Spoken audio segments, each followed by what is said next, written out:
1. And there's Carmelo at 2. Carmelo is number 10 all-time in buckets, 27,370. And he joins us right now. And that's not even the most impressive thing, guys. He's now top 10 on the New York Times bestsellers list with his new book. What's up, Melo? How we doing? Number seven to be Number exact. 7, yeah. Just to get, by the way, you get that in there. You get that in. Match the jersey number. Ironic, right? Oh, man, I love it. Absolutely. Melo, congratulations with that, cool. by the way. I know you and Geet a couple weeks ago talked about your book tour. And when you think about it, here you are trying to gear up for your 19th season. You're on a quest to win a championship. All the while, you're also an author. How do you balance it? It's easy. It's easy. I mean, once basketball comes first. That's a no-brainer. Everything else after that is just extracurricular activities. So as long as you're able to stay solid and lock in on what you need to lock in on, you have time and you have room to do other things. Melo, Big Game's got a smile on his face because I think he's just happy you're finally here. Is that what you're thinking over there, Big Game? I am, man. I'm very happy. I was fortunate enough a few years back when Mitch Kupchak was GM to sit in on a little presentation, and things didn't work out the way they did, but he's here now. He's here now, and that's the only thing that matters. And I have a question, because after 15 or 16, 17 years, people try to write you off, and people try to say, okay, you're at the end of your career. And then you pop up in Portland, I said, damn, I knew it. I knew he wasn't done. Not even close to talk about that, man. Talk about how, in your mind, because veteran players have wisdom. They might not be 22 anymore, but talk about how that has evolved from being the Carmelo, who was a dynamic scorer, to now being the X factor now at this point of your career.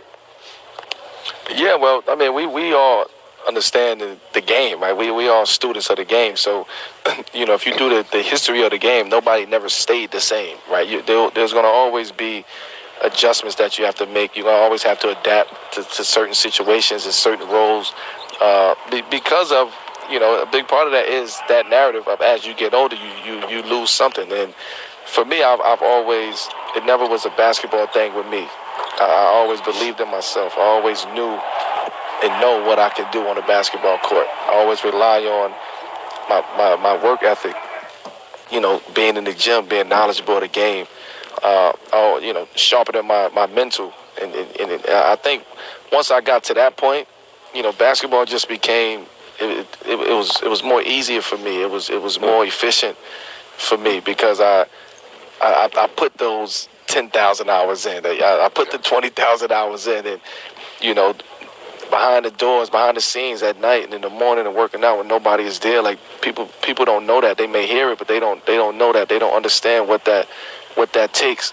And for me to be taken away from the game for that year and some change, that really gave me, it rejuvenated me. It gave me a newfound passion about the game from a whole different perspective. And I think what you're experiencing now and what you have experienced when I was in Portland is that passion. Amen. Yeah, well said, well said. Spreading the floor in today's NBA, especially with the roster around you, is key. Career best from 3 at 42%. How much work, Melo, and I'm glad you brought up that word before, efficiency. How much work do you put into that part of your game? Because every single year you've gotten more and more efficient from there. Well, you have to. Listen, the game is getting younger. So you have to still fine tune those skills, and then those knives in the drawer, man, you gotta keep them sharp. And for me, I've always tried to figure out how to stay sharp and how to stay ahead of the game, how to stay ahead of my competition, how to be smarter, how to utilize things differently. Like you said earlier, man, I'm not 22 no more, so I got to go about things a little bit differently. I got to think things through more so now than I had to. And when I was 22, I could just go and play off of pure skill, talent, and just being green and just being raw. So, the times have changed, man. But I'm blessed, man. I'm 19 years in this NBA, man. Yeah. This is the NBA's 75th birthday coming up. So, and for me to say that I've almost spent 19, 20 years of that. I'm blessed, man. That's the only thing I can say. Melo, when it comes to winning, which is obviously your goal, it takes a team. And we've talked to the big three already when it comes to Russell, AD, and LeBron, and each have echoed that sentiment here today. And when it comes to the relationship between you and LeBron, the friendship, we know, goes beyond basketball. Obviously, the battles over the years with the two of you, well documented always. They've always been fun to watch. But you recently just said, at this point of your career, I'm curious, that you needed to hear directly from him. Why was that important when it came to joining the Lakers? Well, because I know our friendship. I know our brotherhood that we have. I know the connection that we have. And over the years, we've kind of been dipping and dabbing at, let's play together, let's do this and let's do that. But it wasn't that. And at this point in time, where we both are in our careers, I think we both needed to hear that. I needed to hear, I need you, I want you. Like, let's go. I needed to hear that affirmation. Whereas before it was just, come on, I think this would be cool. I think this would be dope. Let's make it happen. It was a different feeling. It was a different vibe at this point. I mean, Melo, so many. He's in the background right now dancing. I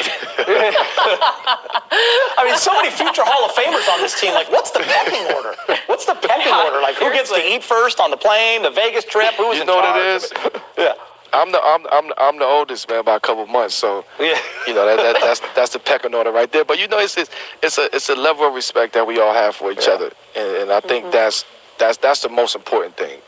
We respect each other as not just as basketball players, but as men. And when you have that, you're able to communicate better. You're able to hold each other accountable, more. Because let's be quite frank, man. It's gonna be ups and downs this year. We ain't gonna have it all figured out every time. I would love that. But this is a long journey, and I want to go through all the leaps and hoops and loops and valleys and hills and mountains that we're going to go through. I want to experience that because I know at the end of the day, if we do what we got to do, it's going to make that journey, that much better. Great stuff from Carmelo Anthony, man. We appreciate you and from a guy that has an Italian mother, 100%. I loved your Italian meal reference that he had, analogy the other day. I appreciate Doesn't matter who's cooking in the kitchen and how old they are, as long as the food tastes great. That's all that matters. That's all that matters. Oh man, I appreciate that. And a good cigar. Great grandmother, my Cigars on the way. Cigars on the way. Cigars on the way. Yes, sir. All right, we appreciate you, Melo. Thanks so much, man. Welcome. Thanks so much, spending Absolutely. time. Thank you, man. Thank you. All right. All right, we got to talk a little Carmelo right there. By the way, I'm already thinking about backstage Lakers.